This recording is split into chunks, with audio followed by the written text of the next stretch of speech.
Hey guys, welcome to my channel Initial Solution. Today in this tutorial I'm going to show you how to get LinkedIn URL.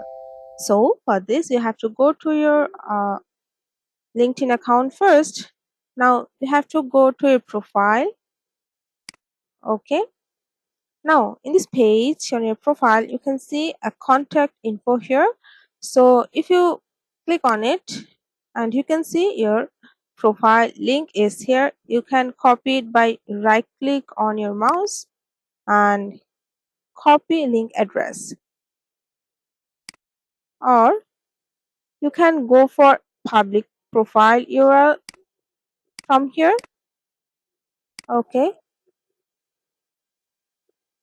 then you can copy your profile link from here and you can share it to your family members or anyone you want to share. So guys, if you found this video helpful, then please like, comment and share, subscribe to our channel and don't forget to hit the bell icon for more videos. Thank you.